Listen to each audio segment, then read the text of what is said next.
Доброе утро, Республика! Начинаем новый рабочий день. С вами Руслан Ачиров. И Вероника Тамтосова. И сегодня мы, как и обычно, как всегда, посвящаем этот час тому, чтобы вы проснулись и чтобы подготовились к новому рабочему дню.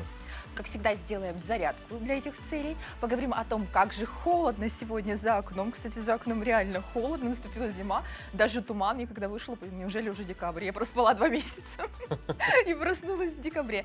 Вот, поговорим о здоровье. У нас сегодня постоянная рубрика о том, как красиво одеваться и при этом себя шикарно вести. Обе рубрики тоже сегодня. Поэтому не пропустите все самое интересное, в том числе из истории нашего города. И, конечно, самые интересные гости сегодня у нас в эфире. Ну а еще в конце нашего сегодняшнего эфира мы проведем игру в нашем телеграм-канале «Утро Якутии» и подарим вот эти 2 билета на очень-очень интересное событие. Поэтому следите за нашим эфиром и можете прямо сейчас подписаться с помощью QR-кода на наш телеграм-канал «Утро Якутии». Потому что если вы, до сих пор не подписаны, выпускаете очень много всего интересного. Мы дублируем туда наши самые хорошие, полезные рубрики, рассказываем о погоде, делимся новостями и, конечно, выставляем фотографии победителей. Поэтому вы тоже можете стать частью нашего телеграм-канала. Да, ну а сейчас, я думаю, самое время узнать, какая погода за окном. Ты решил узнать, насколько экстремально ты добирался до дома? Да. Итак, в центральных районах сегодня -6, -10, в Заречной группе -2, -5, в Вилюйской группе от 0 до -2, в Нижнеленских 3-5 градусов со знаком минус, в западных от 0 до -2. В Колымо-Идигирской группе Улусов сегодня 4-11 градусов холода, в Янских -7, -20, на северо-западе 5-7 градусов ниже 0. В Якутске температура воздуха сегодня в 6 утра -8 градусов, атмосферное давление 753 мм ртутного столба, ветер западный 1 метр в секунду. Сегодня днем преимущественно без осадков, утром местами туман, ветер южный 5-10 метров в секунду. Температура днем в столице +2, +4 градуса. Ну, смотри, не все так плохо. Днем, наверное, это все подтает чуток. Ну, вообще, в целом, за вчерашний день, по крайней мере, в Якутске все подтаяло. Я так удивился еще. Сегодня ехал на велосипеде очень быстро, спокойно.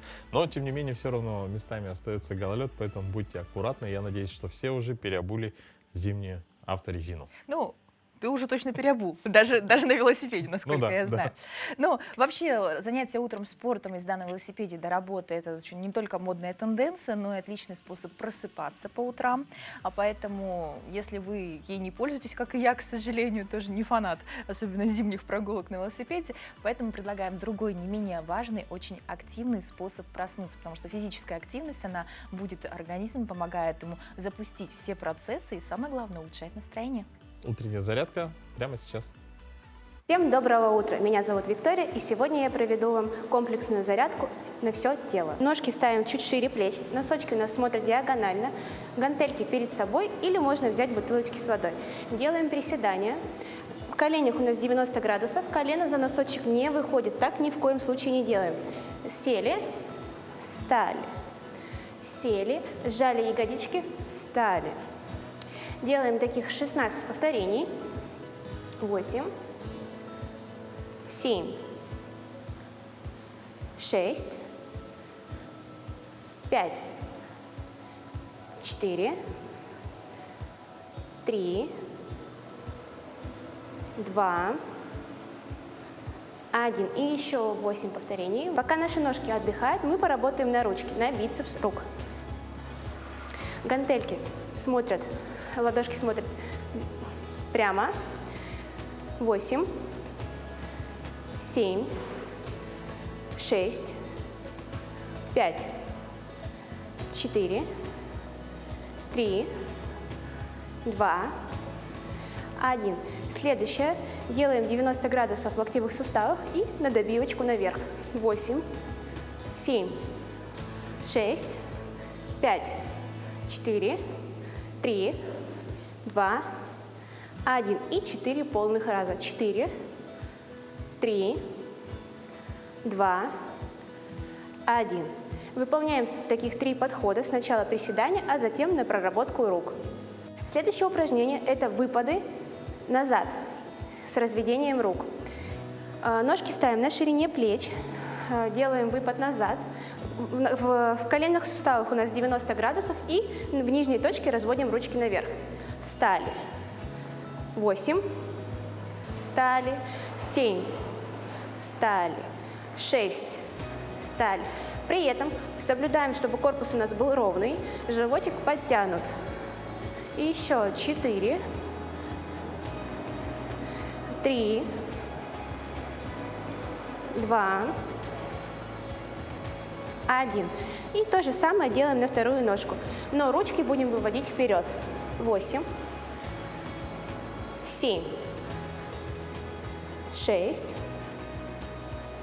5, 4, 3, 2, 1. Ложимся на коврики, на спинку. Ножки шире плеч, носочки также смотрят диагонально. Гантельки кладем под тазовые кости. И делаем подъемы таза. 8. На верхней точке мы сжимаем ягодицы. 7, 6, 5, 4,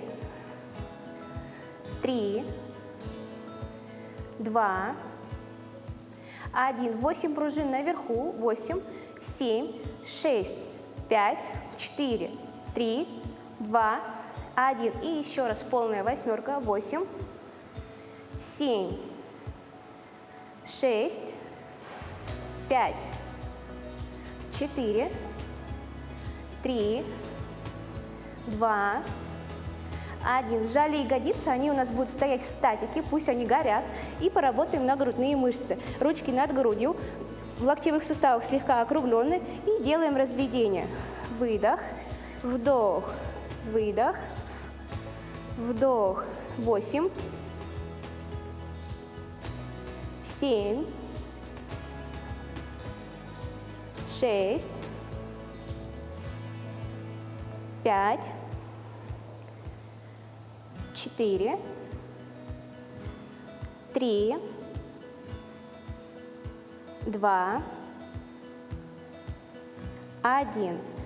Гантельки положили под тазовые кости и сделали 4 подхода на ягодички. 3, 2, 1. На этом у нас первый подход завершен. Выполняем таких 3 подхода.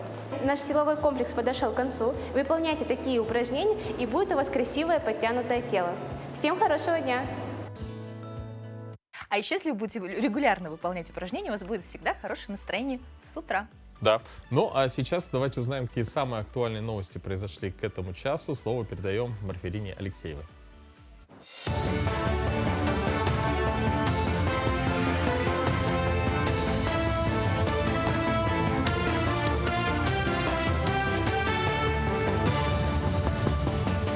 Доброе утро. Расскажем об актуальных событиях к этому часу. В Госдуме предложили выплатить в декабре 13-ю пенсию всем пожилым людям, которые получают страховую пенсию по старости. В сообщении отмечается, что доходы по обязательному пенсионному страхованию в этом году могут составить 10,5 триллионов рублей, то есть вырасти до 11,4%. При этом коэффициент утраченного заработка, согласно сведениям Росстата, снизился. Таким образом, считают инициаторы этой выплаты, сейчас средняя пенсия вчетверо уступает средней зарплате по стране. Неуплата налога на имущество, земельного и транспортного налога вовремя может привлечь наложение пени. А в случае просрочки на полгода налоговая может инициировать судебное взыскание задолженности. В случае просрочки по уплате этих налогов будет начисляться пеня. Размер пени составит 1/300 ключевой ставки Центробанка России. Пеня будет начисляться каждый день, и если задолженность по уплате налога не будет погашена в течение 6 месяцев, то налоговая будет инициировать судебное взыскание. Ежегодно в период межсезонья одним из способов сообщения между Якутском и Заречьем являются суда на воздушных подушках. Их универсальность и способность работать в различных условиях делают их одним из ключевых элементов транспортной инфраструктуры. Станция судов на воздушной подушке совсем скоро будет расположена в 204-м микрорайоне. Ну а пока она курсирует с прежнего места речпорта. Стоимость проезда составит 1000 рублей. Повышение связано с ухудшением погодных условий и дополнительными расходами на топливо. Народу мало, в принципе, не так, как летом. Летом все равно больше было холода. Уже дети, основная масса уже все переехали. как бы остались только постоянные пассажиры, кто по работе туда-обратно. На Хиусах самое как бы сложнее работать, чем на катере. На катере холодно, то что вот этот сейчас шуга пойдет, морозы будут, потом на подушке пересядем, там будут пересекать льдины всякие, ледоход будет. Чуть больше недели остается до международного старта по вольной борьбе памяти заслуженного тренера республики Дмитрия Коркина. Турнир нынче проводится в 15-й раз. Под сводами Центра спортивной подготовки «Триумф» соберутся борцы из 12 стран. В Якутск уже прилетели сборные команды Монголии, Казахстана и приступили к тренировочному процессу. Монголия будет представлена 5 спортсменами, 3 из них являются мастерами спорта международного класса. А Казахстан в этот раз опробует на Коркинском ковре молодежный состав. 5 спортсменов привезли, все молодежные сборные вот, привезли. Некоторые вот были 61 килограмм, чемпион мира по юношам, по Ю-17 и 125 килограмм у меня, который тяж борется, он тоже призер мира этого года по юношам. Сегодня все почтальоны мира отмечают свой профессиональный праздник. Мы, кстати, присоединяемся, поздравляем всех почтальонов. И такой интересный факт, есть каждую минуту обрабатывается около 5 миллионов отправлений. Ну, это в мире. А еще интереснее факт, что в Тихоокеанском государстве Вануату есть подводное почтовое отделение. В магазинчике на суше можно приобрести водостойкие открытки и, погрузившись на 3-метровую глубину, отдать их подводному почтальону. Его легко узнать по водолазному костюму, либо опустить в находящийся рядом почтовый ящик. Не знаю, зачем это нужно, но, наверное, это очень интересно фишка для туристов. этого государства, да. Ну, а какие еще даты и события связаны с сегодняшним днем, давайте узнаем прямо сейчас. На календаре 9 октября – Всемирный день почты. По народному календарю – Иван Богослов. На Руси в этот день судили о предстоящей погоде. Если на Богослова выпадал снег, то зиму ждали на Михайлов день. Говорили, что если первый снег упадет, когда на вишне нет листа, то зима придет скоро. По листьям же гадали о зиме. Если они опадают с деревьев нечисто, то нужно ждать морозов. Этот день в истории. 1760. В ходе Семилетней войны Берлин капитулировал перед русским корпусом под началом генерала Чернышова. 1829. Совершено первое восхождение на гору Арарат. 1874. Учрежден Всемирный почтовый союз. 1943. Завершилось контрнаступление советских войск в битве за Кавказ. 1991. Учреждена Букеровская премия за лучший роман на русском языке «Русский Букер». В этот день родились Николай Рерих, русский живописец, писатель, путешественник, археолог, философ-мистик. Кусуо Китамура, японский пловец, олимпийский чемпион. Евгений Евстигнеев, советский актер театра и кино, народный артист СССР. Джон Леннон, английский музыкант, певец, поэт, композитор, один из основателей группы «Битлз».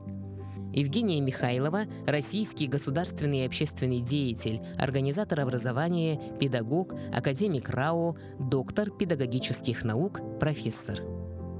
Именины сегодня отмечают Александр, Афанасий, Владимир, Дмитрий, Ефрем, Иван, Николай и Тихон.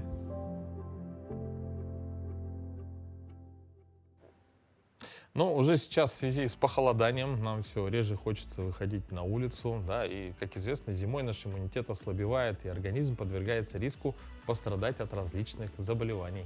Поэтому нужно быть внимательными к себе. Как подготовить свой иммунитет, что нужно для этого сделать, нам расскажет рубрика «Мой доктор».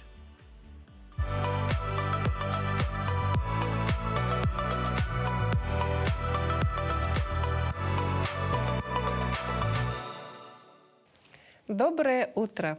Почему иммунитет ослабевает именно зимой? Первое, что влияет на организм, это недостаток солнечного света. Зимой уровень витамина D в организме снижается, что негативно сказывается на всей иммунной системе. Еще одной причиной для болезни может стать плохая вентиляция помещения. Закрытые пространства с недостаточной вентиляцией создают благоприятную среду для распространения вирусов, поэтому не стоит бояться проветривать помещение. Еще одна возможная причина заболевания – это стресс и переутомление. А чтобы укрепить иммунитет перед долгой и суровой якутской зимой, соблюдайте эти несложные, но очень эффективные правила. Для начала это всем нам известное правильное питание. Ешьте больше ягод, фруктов и овощей. Это цитрусовые, как я сказала, ягоды, брокколи. Употребляйте белковую пищу обязательно, мясо, в том числе красное, рыба, яйца, орехи, а также комплексные углеводы – это каши и цельнозерновой хлеб. Добавьте в свое расписание физическую активность обязательно. Недостаток сна может снизить эффективность иммунной системы, поэтому очень важно спать не менее 7-8 часов в сутки. Принимайте витамины после консультации с врачом, особенно актуален витамин D. Не забываем и о гигиене. Регулярно мойте руки с мылом. Это помогает уменьшить количество бактерий и вирусов в воздухе, и также обязательно влажная уборка. И консультируйтесь с врачом перед принятием витаминных комплексов обязательно. Будьте здоровы!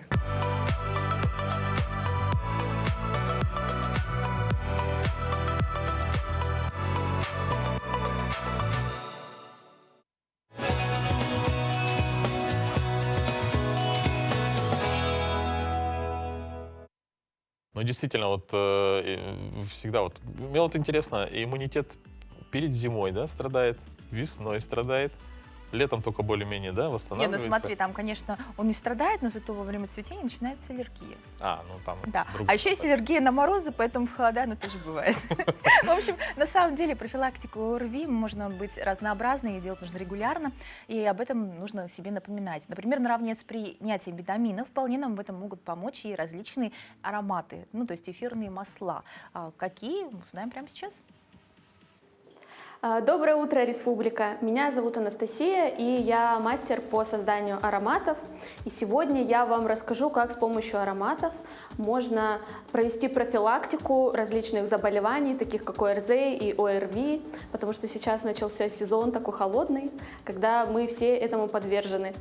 Многие помнят, как в детстве нам вешали на шею кулончики, в которых был зубчик чеснока, который должен был отгонять все болезнетворные бактерии. Но когда мы выросли, сейчас очень трудно представить, как мы идем на работу, источая запах чеснока. Поэтому этот лайфхак можно заменить другим и использовать приятные аромамасла, которые обладают натуральным антисептическим действием. Это, например, такие масла, как чайное дерево или, например, можжевельник. Можжевельник приятно и очень натурально пахнет. И также этот аромат можно использовать как в моноварианте, так и смешать его с такими, например, ароматами, как эвкалипт или корица. Корица еще и придаст вам новогоднее настроение и будет вас радовать в течение дня. Этот аромат вы можете нанести как на себя, так и добавить в аромакулончик, который вы можете повесить на шею себе или своему ребенку. Помимо аромакулончика вы также можете нанести аромат на свою кожу. Вы можете нанести его как где-то возле лица, в районе шеи, также и на запястье, чтобы когда вы жестикулировали, этот аромат создавал облачко вокруг вас, которое вы будете вдыхать. Ну, замечательная тема, это правда очень полезно. Ну а сейчас мы поговорим не менее о важном направлении, о том, что пенсионерам положена компенсация расходов на проезд к месту отдыха и обратно. Знают многие, но не все осведомлены об особенностях данного права. Сегодня у нас в гостях Айсен Оконешников, заместитель начальника отдела организации управления социальных выплат отделения Социального фонда России по Республике Саха-Якутия. И он расскажет нам об особенностях получения компенсации расходов на оплату стоимости проезда к месту отдыха и обратно пенсионерам, проживающим в районах Крайнего Севера. Доброе утро. Доброе утро. У какой категории пенсионеров имеется право на проезд? Когда оно возникает? Доброе утро еще раз, уважаемые зрители. У нас право на компенсацию расходов на проезд имеют право неработающие пенсионеры, проживающие в районах Крайнего Севера или в местностях, приравненных к ним. Основные критерии на получение компенсации – это у нас условия, то, что пенсионер должен проживать в районе Крайнего Севера, это во-первых. Во-вторых, это пенсионер должен иметь страховую пенсию по старости, либо страховую пенсию по инвалидности и, соответственно, быть Третий пункт — это неработающие на момент подачи заявления, на момент пребывания на отдыхе, да, и на момент подачи заявления. Да. Вот эти вот три основных критерия. Ну, то есть, получается, они предоставляют подтверждение регистрации по месту жительства в районе Крайнего Севера и факт того, что они на данный момент завершили трудовую деятельность. Да, совершенно. А как часто неработающие пенсионеры могут воспользоваться подобным проездом? Пенсионеры имеют право обратиться у нас 2 раза, получается, точнее, 1 раз в 2 года, да, получается, по истечению, например, если пенсионер воспользовался правом в июне 2022 года, да, он имеет право обратиться с 1 января 2024 года уже. То есть имеет право на двухгодичный период. Двухгодичный период исчисляется у нас в календарном порядке, начиная с 1 января года, в котором было принято решение. Какие бывают виды компенсации проезда? То есть это денежные компенсации, еще может быть? У нас в основном 2 вида, ну, есть 2 вида, да, компенсации. Это предоставление проездных документов, обеспечивающих проезд пенсионера к месту отдыха, то есть специальные талоны, да, которые мы выдаем пенсионеру, да, при обращении в социальный фонд. Либо второй вид компенсации — это возмещение фактических расходов на оплату стоимости выполненной уже поездки, его понесенные расходы лично. А в каком порядке предоставляется компенсация проезда? Вот по первому, да, виду компенсации на талоны он должен до поездки, да, до желаемой поездки обратиться в территориальные органы социального фонда либо в МФЦ за получением специальных талонов с заявлением. Достаточно одного заявления. То есть, ну, и должен быть он, соответственно, неработающим, ну, то есть отвечать всем необходимым условиям. Да. Да? А по возмещению фактических расходов он уже должен после совершенной поездки обратиться, то есть, опять же, в территориальные органы социального фонда, либо МФЦ, либо через единый портал госуслуг уже может обратиться электронно, да, уже с заявлением и с проездными документами в соответствии с законодательством Российской Федерации. Есть ли какие-то ограничения по категориям, классам транспорта, обслуживания, ну, в транспорте? Вот как раз по возмещению фактических расходов мы, получается, оплачиваем по правилам компенсации. Это у нас утвержденные постановлением Российской Федерации, да, номер 176 от 1 апреля 2005 года, да, проезд возмещается получается, не выше стоимости, да, авиационном, это в салонах экономического низшего класса, на железнодорожных это в плацкартном вагоне пассажирского поезда, да, в внутреннем водном это, получается, в каюте 3-й категории, морской транспорт 4-й, 5-й, и, получается, да. Ну, то есть именно классы, которые среднего звена, да. Ну, то есть бизнес-класс не оплачивается. Да, совершенно. А, например, пенсионер отдыхал за границей, да, был на отдыхе. Вот как в таком случае компенсируется? Получается, у нас компенсируется, да, получается, оплачивается проезд в данном случае по справке, да, о стоимости проезда в пределах Российской Федерации, да, до ближайшей точки пересечения границы, там ЖД вокзал, какой-то аэропорт и так далее. Справку он должен эту, может принести от перевозчика, то есть авиакомпании, либо уже начиная вот с мая 2024 года изменения, да, у нас внесли то, что может принести от уполномоченного уже агентства, либо турагентства, да, которым он отдыхал, например, да, у нас обычно Ну, то есть стандартная через форма турагентство проходит, да. Получается. А вот если ездили на своем транспорте, в таком случае как происходит компенсация? Да, действительно, у нас с 2022 года мы теперь компенсируем проезд, получается, личным автомобильным транспортом.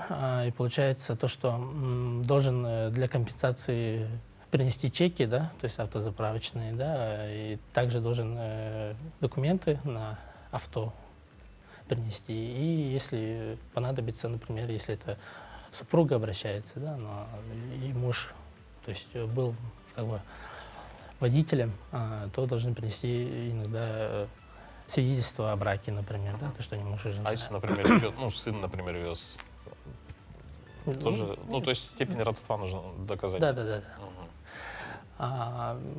Также, получается, с этого года, да, с мая 2024 года, было также внесены этими же изменениями то, что теперь можно личный автомобильный транспорт сочетать с другими видами,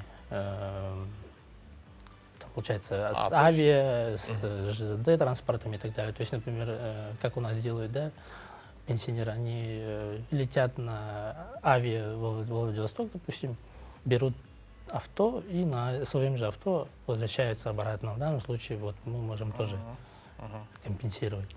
Ну, то есть нет такого, что если вы прилетели на самолете, вы должны на нем уже обратно вернуться. Ну, достаточно лояльная такая система. Давайте напомним, как предоставлять документы и куда можно обратиться за консультацией. Нужно заявление, можно обратиться в территориальные органы социального фонда, то есть клиентские службы у нас в каждом районе есть, да. Также можно обратиться в многофункциональные центры, мы также с ними активно работаем, да, и получается в некоторых случаях, да, например, на возмещение фактических расходов можно обратиться электронно через единый портал государственных услуг. Спасибо большое за подробную информацию. Я думаю, что наши пенсионеры теперь будут, как в Европе, тоже отдыхать чаще. Спасибо. Спасибо. Какими были наши родители и их родители в молодости? Глядя на родителей, а тем более на бабушек и дедушек, часто кажется, что их молодость невероятно отличалась от нашей. В Национальном центре аудиовизуального наследия народов Республики Саха-Якутия появились уникальные кадры города Якутска середины 50-х годов, которые передал в дар центру известный российский художник Константин Путинцев в память о своем отце Эдуарде Путинцеве, главном архитекторе Якутска 50-х годов. Благодаря семейному архиву пополнились коллекция уникальных материалов, рассказывающих о развитии Якутска. О новом видеодокументе расскажет наша рубрика «История в кадрах».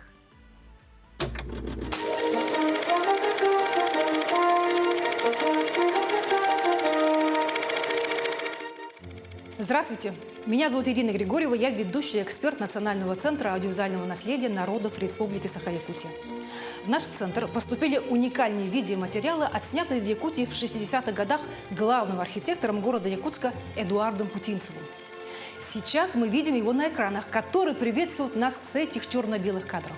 Эти видеодокументы ранее не публиковались и хранились в личном архиве сына Константина, где он на этих трогательных семейных кадрах совсем еще малыш. Эдуард Путинцев, аспирант Московского архитектурного института, путешественник, альпинист, художник. С 1955 по 1958 годы Эдуард Путинцев работал главным архитектором в городе Якутске, где руководил реконструкцией многих известных зданий, разрабатывал архитектурные планы гостиницы «Лена», Русского драматического театра, принимал участие в строительстве Якутского госуниверситета. В середине 50-х годов работал главным архитектором института Якутнипромалмаз в Мирном. Интересный факт. За проект уникального города комплекса Айхал Эдуард Путинцев получил диплом Всемирной биеннале в Софии, а в 1967 году за этот же проект получил золотую медаль на Всемирной выставке в Монреале. Эдуард Путинцев много ездил по городам севера и северо-востока Сибири. Норильск, Якутск, Магадан и Мирный. Все эти города были им хорошо изучены, отсняты на кинопленку. Благодаря кадрам Эдуарда Путинцева мы видим, как возводился теперь уже Северо-Восточный федеральный университет, как восстанавливают сейчас, мы это видим на экранах, фасад Русского драматического театра, как торжественно и массово проходила 4-я республиканская спартакиада в парке культуры и отдыха.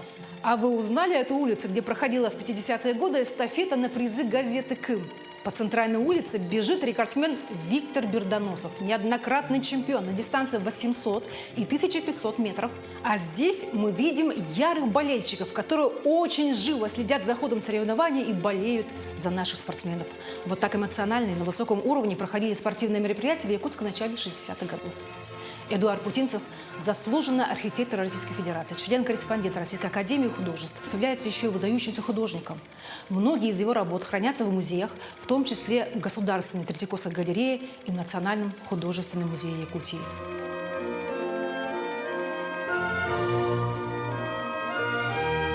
Почти в каждой семье есть неоцифрованное видео и кинопленки.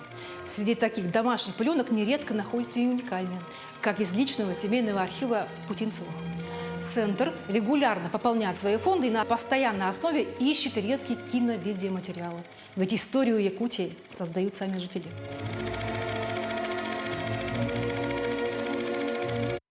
Потрясающие кадры, потрясающие люди, такие энергичные, такие сияющие. Ты, правда, погружаешься вот в те моменты. Как же здорово, когда есть возможность посмотреть на старые кадры, не только услышать историю, но и увидеть ее своими глазами. Ну и в продолжении исторической темы мы предлагаем вам познакомиться поближе с улицей Кулаковского. Приветствую, дорогие друзья! В сегодняшнем выпуске я бы хотела вас ознакомить с улицей известного якутского поэта, этнографа, философа и основателя якутской художественной литературы Алексея Елисеевича Кулаковского. Протяженность улицы около 1,5 километров. Если идти со стороны берега, то слева мы сможем увидеть теплое озеро и фонтан, а справа бульвар имени народного учителя. Далее идет Институт горного дела, сквер ветеранам Великой Отечественной войны и работникам прокуратуры.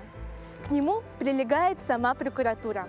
После нее идет поликлиника медицинского института, сквер имени Максима Кирилловича Амосова и главный учебный корпус Северо-Восточного федерального университета, сквер профессорам и учебные корпуса, который заканчивается памятником Авсентию Егоровичу Мординову. Как вы можете заметить, на этой улице много учебных заведений и скверов. Давайте поговорим немного о прошлом данной улицы. За все свое время существования она не раз была переименована. Сначала Логовая, потому что если приглядеться, за озером можно заметить лог. Это такой большой и широкий овраг.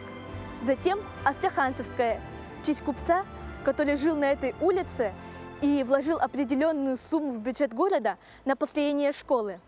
Затем стала улица имени Владимира Ильича Ленина, а затем стала юбилейной. И только после этого, в 1992 году, она стала улицей имени Алексея Елисеевича Кулаковского. Подводя итоги, хочу сказать, что мне и вправду понравилась эта улица. Ее история, архитектура и своя особая атмосфера. На такой вот ноте я бы хотела закончить сегодняшний выпуск. Желаю всем всего самого наилучшего и до скорых встреч! Ну, я вот помню, как еще в 87 году ходил по этой улице, там находилась музыкальная школа. Ну, хоть я ее не закончил, но те знания потом мне очень-очень пригодились. Ну, а затем я еще ходил в ДШИ, где учился художественному искусству. Ну, такое активное у тебя было детство, на самом деле. Но я думаю, что все наши зрители помнят эту улицу. В детстве многие посещали ДШИ, кто-то дворец детства, который раньше назывался Дворцом пионеров. Далее мы с вами познакомимся с Мирнинской детской школой искусств, которую, наверное, тоже многие посещают. 62 года детей Мирного учат музыке, полвека изобразительному искусству. За эти годы в Мирнинской детской школе искусств обучили около 2000 ребят. У наших ребят очень много достижений. Мы постоянно участвуем во всевозможных конкурсах, как в онлайн, так и в очном формате. Этим летом наша девочка принимала участие в Московском международном детском форуме. Как лучшие ученики у нас был отбор в Якутске. И вот уже второй раз наши учащиеся проходят и участвуют в этом очень, я считаю, масштабном мероприятии. Дети на творческих площадках встречаются со всеми знаменитыми, выдающимися личностями в культуре. Это музыканты, художники, это балетмейстеры, это режиссеры, артисты. И вот в таком в творческом насыщенном цейтноте они проводят эти дни, после которых полны впечатлений, рады, что они приобщились к такому масштабному мероприятию. Юный Алексей в музыкальной школе учится уже 5-й год. Изначально, как это бывает, его сюда привела мама. С годами мальчик полюбил фортепиано. Теперь его любимые произведения – это сочинения величайшего композитора классической музыки Иоганна Себастьяна Баха.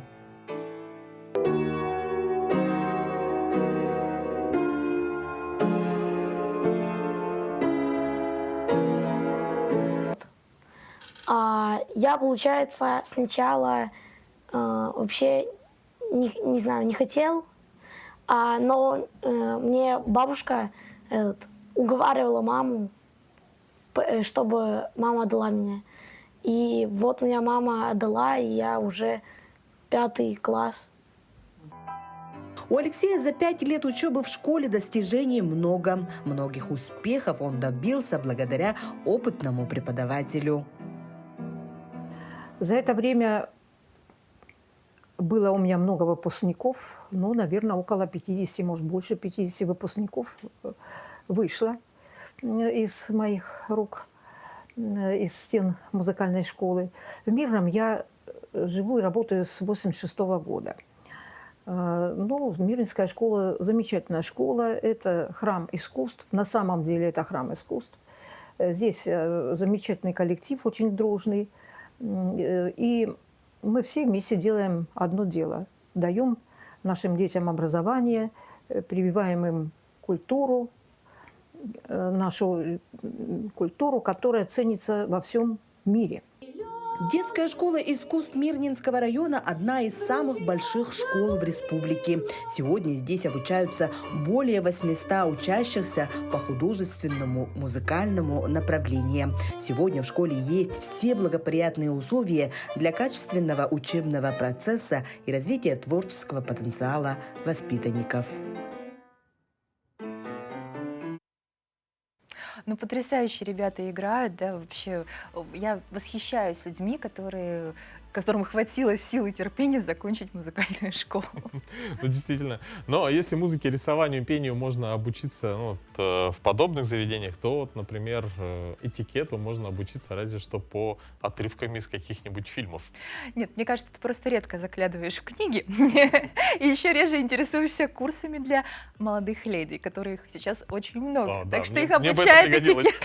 Но не тебе, я имею в виду. Может быть, дочки.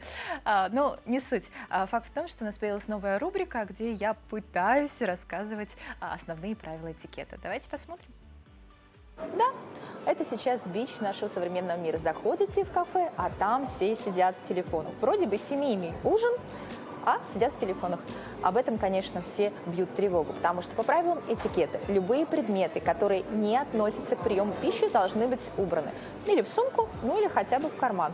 Вы ждете срочного звонка, но предполагаете, что вашим собеседникам будет неприятно, то есть вы устанавливаете с ними зрительный контакт, ни в коем случае не заглядывая в телефон. Допускается извиниться и выйти из-за стола. То есть я беру трубку и выхожу. Если речь идет о краткосрочном ответе на сообщение, то есть вы знаете, что это, безусловно, очень важно. Мы также извиняемся, достаем телефон, отвечаем и немедленно его убираем. То есть во время приема пищи телефон ни в коем случае не должен лежать на столе, он не должен лежать на коленях или в любом другом месте, где вы сможете на него обращать внимание. То есть полностью по правилам этикета мы должны быть поглощены беседой нашим собеседником, особенно если речь идет о каком-то торжественном мероприятии или ужине.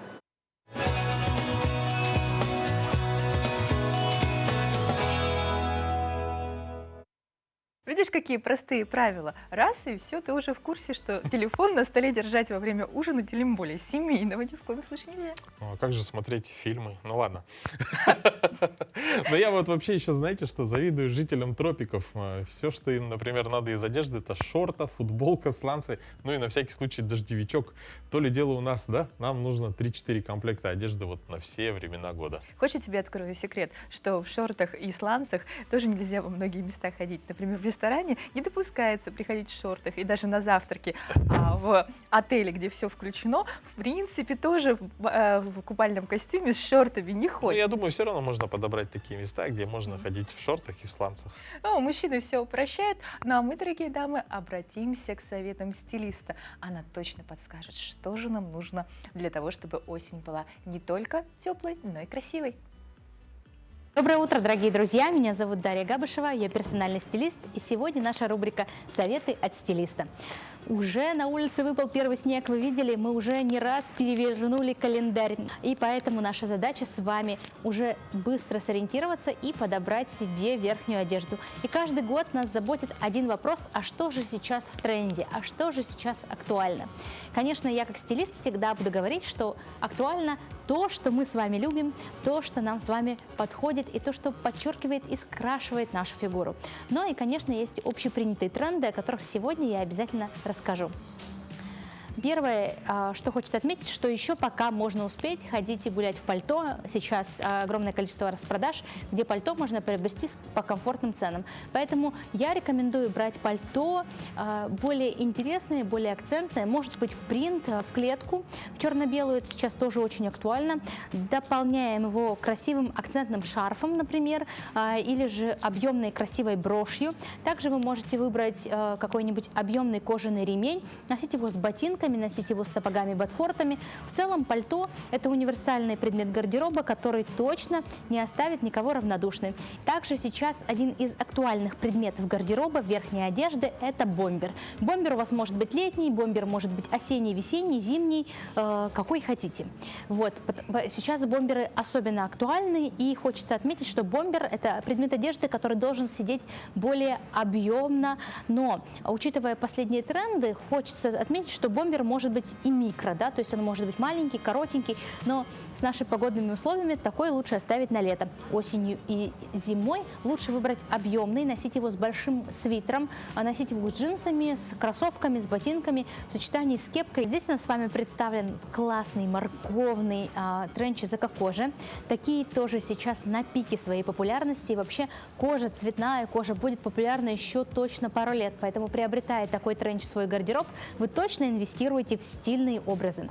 Тренчи, конечно, многим девушкам поднадоели. Но что сделать для того, чтобы тренч казался необычным и современным? Лучше всего, если вы будете стараться сочетать его необычно и не так, как все. Что мы можем придумать? Вместо пояса, например, носить галстук. Также не забываем, что тренч – это достаточно деловой предмет гардероба. Мы можем завязать галстук даже вместо шарфа. То есть вариантов, как добавить и разнообразить подобный образ, очень много. Также, если отсылаться на мировые подиумы, мы можем носить украшения, то есть шейные украшения, прямо поверх своей верхней одежды.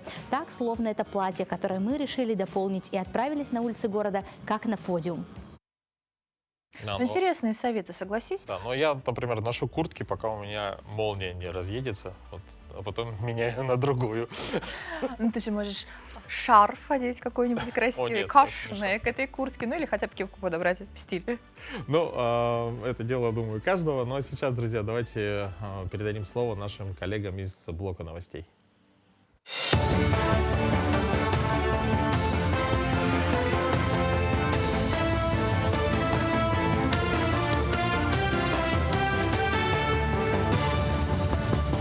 Продолжим говорить об актуальных событиях этого утра.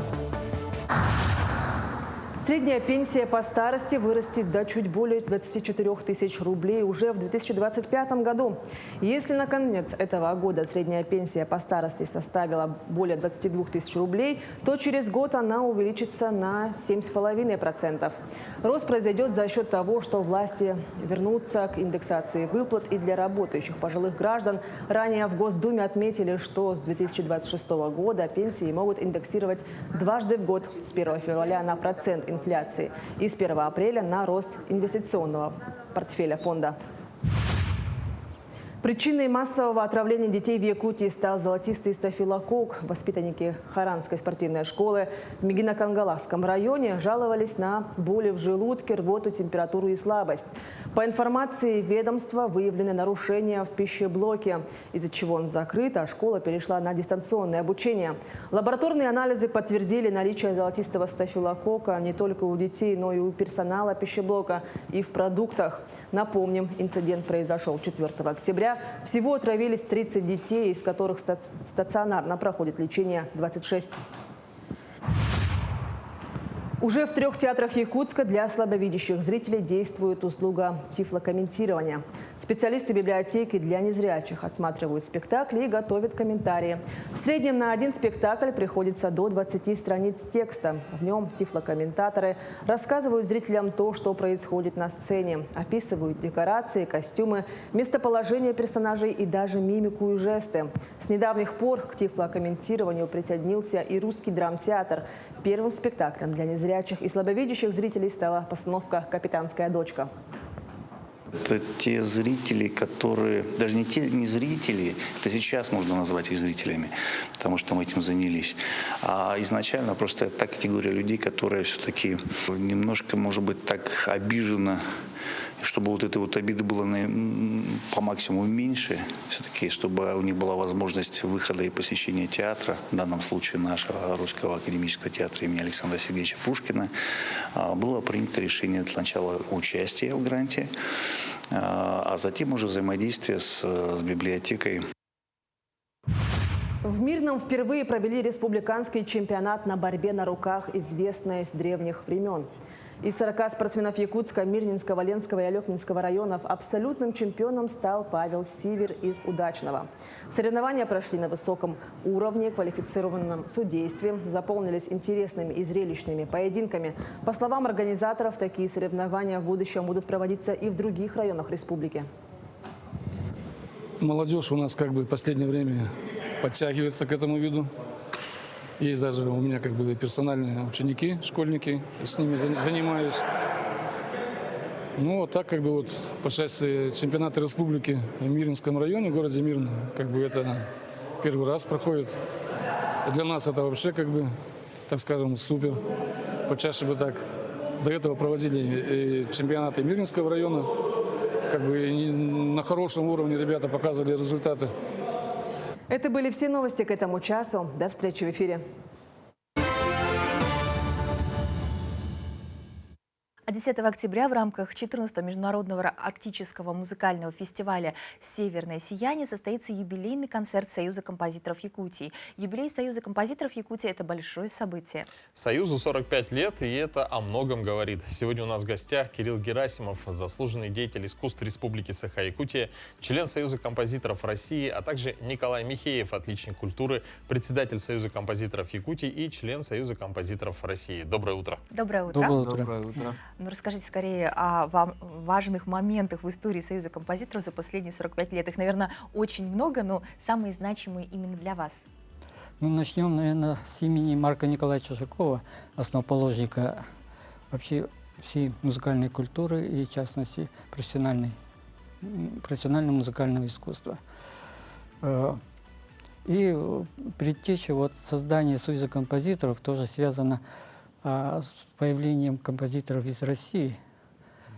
Потом это имена, после Жиркова Григорян, Николай Берестов, Валерий Кац, Герман Комарков, и еще Вишкарев, еще те, кто более, не так долго работали, их очень долго перечислять, но в 1972 году у нас появился первый профессиональный композитор с образованием, уже дипломированный, это Захар Константинович Степанов.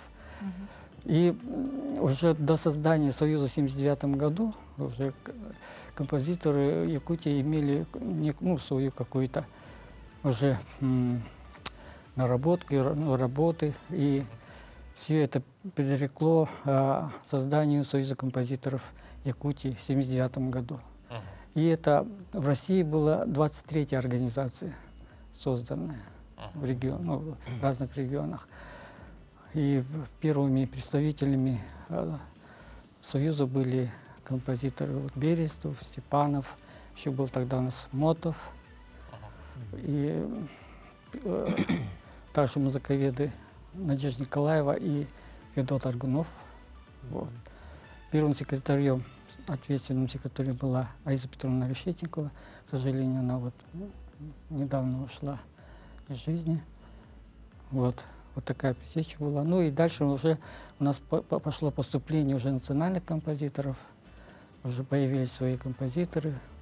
Это первая женщина-композитор Полина Николаевна Иванова, потом Егор Ильич Неустроев, Аркадий Васильевич Самойлов, потом ваш слуга. Ну, по именам видно, что такая богатая история. Да. Очень интересная. Потом вот выпускник Высшей школы музыки Николай Алексеевич Михеев. И в этом году, вот недавно, 2 года назад, приехала новая у нас композитор Заровняева Сардана. И ну, еще у нас музыковеды, тоже свой отряд музыковедов. Виктория Георгиевна. Вот в этом году, да, вот к нам в союз вступила вот Виктория Георгиевна Григорьева, кандидат искусствоведения. И до этого вот недавно ушел доктор искусствоведения Юрий Ильич Шейкин. Вот Аиса Петровна была тоже, она и музыковедением занималась сейчас. Кирилловна Зоя Никитина, Скрыбыкина Чаяна Киевна, Павлова Татьяна Владимировна. Такой отряд у нас хороший музыковедов. В честь юбилейной даты состоится также юбилейный концерт. Вот можете рассказать, какие композиторы, исполнители будут представлены на концерте и вот какие произведения? Ну, завтра концерт у нас будет в нашем главном зале, оперном театре. Концерт планируем из 2 составов. То есть это камерный, начинается с камерного состава, это будет и фортепианная музыка, и вокальная, и потом концерт будет завершаться большим симфоническим оркестром. Вот. Мне кажется, вы завтра получите огромное удовольствие и от новой музыки, от Союза композиторов, и от уже старой известной классики нашей.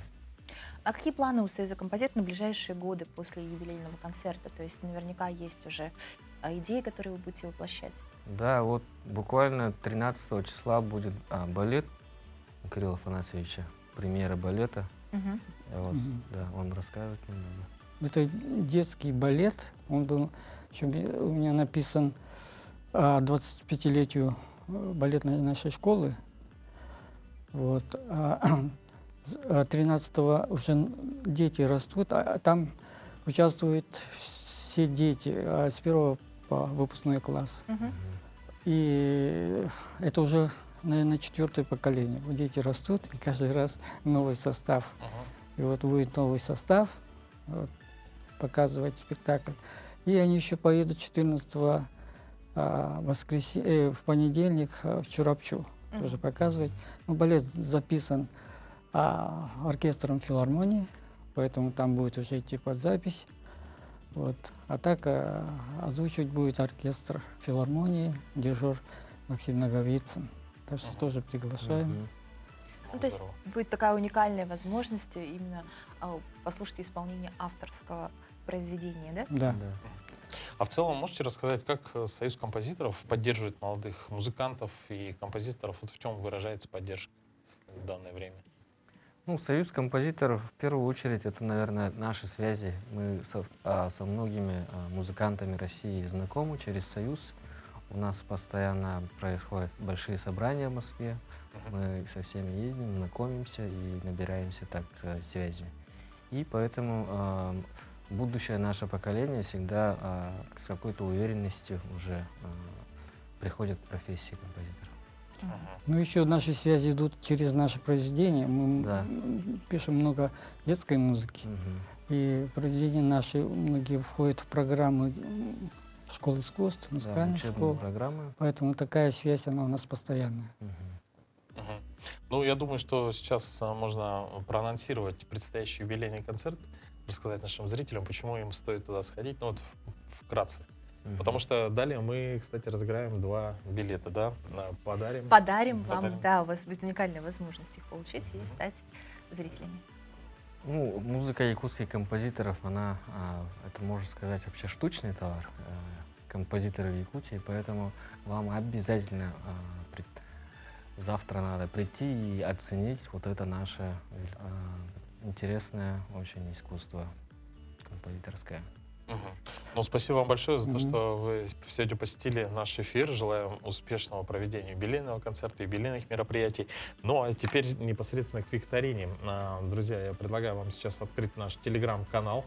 Мы сейчас подарим в телеграм-канале уже кому-то достанутся эти 2 замечательных билета. Ну, вопрос следующий. Вопрос, на который нужно будет ответить, звучит следующим образом. Кто был первым председателем Союза композиторов Якутии? Да, ответы ответ ждем. мы ждем в телеграм-канале. Если вы еще не подписались, вы видите на экране QR-код, поэтому, пожалуйста, переходите, подписывайтесь и будьте всегда с нами. Ну, а мы вам желаем еще раз успешно, поздравляем, во-первых, да, с юбилеем. Спасибо. И желаем дальнейшего развития, успехов, чтобы молодые музыканты, композиторы, да, пополняли ряды. Желаем вам вдохновения на новые произведения, потому что мы уверены, что это наследие на долгие года, тем более вот уже прозвучало, что несколько поколений исполняют даже уже балет, то есть это такая уникальная возможность приобщиться к нашей культуре через ваше творчество. Спасибо вам. Спасибо большое. Ну, а вам, наши дорогие зрители, мы желаем отличного настроения, бодрого утра. Что-то мне подсказывает, что, скорее всего, уже правильные ответы уже поступают в нашем телеграм-канале. И мы в телеграм-канале увидим победителя. Да. Поэтому желаем хорошего настроения. Начинайте каждый новый день вместе с нами. Мы всегда рады поделиться хорошими новостями и прекрасным настроением. До новых встреч!